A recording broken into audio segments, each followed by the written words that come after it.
Why do they say yes? Why might your prospect be willing to say yes to taking on a proposed energy efficiency project? Is it about saving energy, saving money, saving carbon, something else? No doubt there are dozens of reasons a prospect may be motivated to say yes to pursuing an energy-saving project. I encountered one of the more surprising ones the other day when a workshop participant told me that her municipal client agreed to do a project because if they didn't find something for one of the managers to work on, they'd have to lay him off. It wasn't about saving energy itself, the economic value, or the carbon content. It was all about saving their valued team member from the ravages of unemployment. Seth Godin is a world-renowned author of more than a dozen books on marketing, consumer behavior, and similar topics. He once wrote a blog called A Hierarchy of Business-to-Business Needs that gives excellent insight into what motivates a yes. Seth wrote that if you're selling a product or service to a non-business owner in a business-to-business setting, the primary needs rank as follows: avoiding risk, avoiding hassle, gaining praise, gaining power, having fun, and making a profit. So how does the typical energy efficiency proposal fare when juxtaposed to that hierarchy? Well, let's think about it. How much risk does a manager take on by saying yes to a 50-plus page proposal written in another industry's technical jargon? How much hassle is involved in understanding all the competing technologies and approaches, interviewing and then selecting suppliers, negotiating contracts, applying for and securing the necessary capital, filling out incentive applications, cooperating with pre- and post-installation walkthroughs, measuring actual savings against projections, etc., all for the purpose of replacing equipment that is not technically broken? And, skipping down to the bottom of Seth's hierarchy, how might the resulting energy efficiency map into the last item, making a profit? How similar is saving energy to making a profit? And how much is the estimated savings? Would it even move the needle when compared to the rest of the organization's overhead? And who would actually receive the savings? And would that be the same person who had to endure all of the above referenced risk and hassle? I recently read that more than 70% of American workers were disengaged. Another recently published study warned that on any given day, half the workforce was looking for another job, either casually or formally. Can you imagine their perspective on taking on additional risk or hassle when, even if the project were successful, their reward would be their employer making more profit? I mentioned all of this in a recent Efficiency Sales Professional Bootcamp, and someone wryly pointed out that the middle-ranked motivators, gaining praise, gaining power, still applied even if you were seeking other employment. Why? A successful energy project is a great resume builder. Reducing your present employer's energy bills or capturing an Energy Star label for the facility you now manage could be a feather in your cap while interviewing for a new role.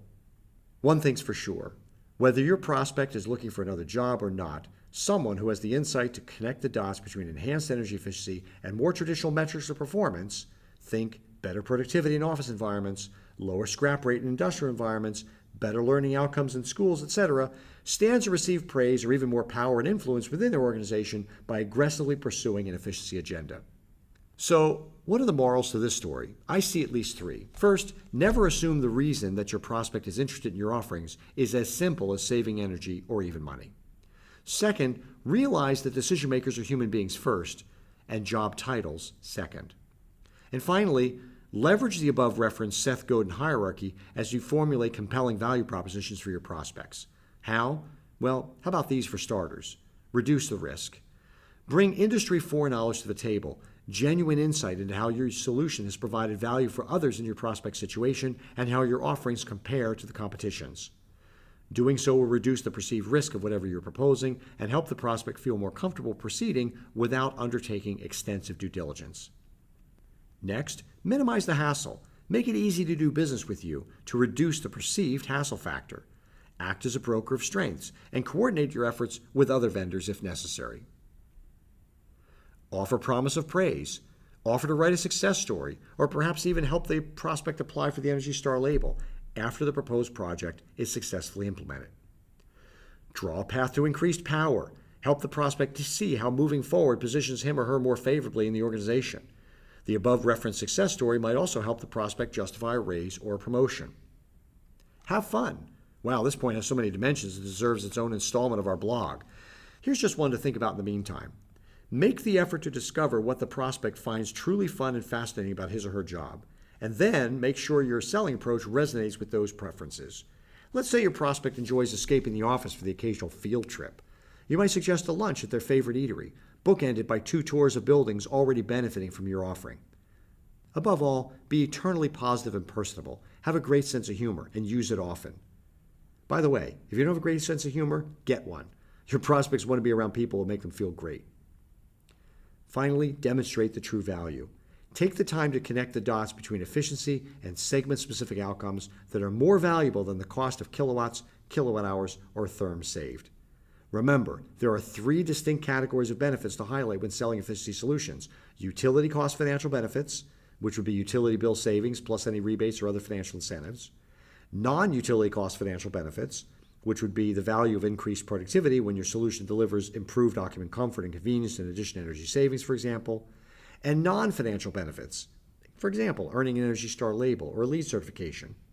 Keep in mind that in some cases, the third category blurs into the second one. For example, when an Energy Star labeled building commands higher rent per square foot, higher occupancy, or a higher sales price per square foot when compared to its non-labeled peers.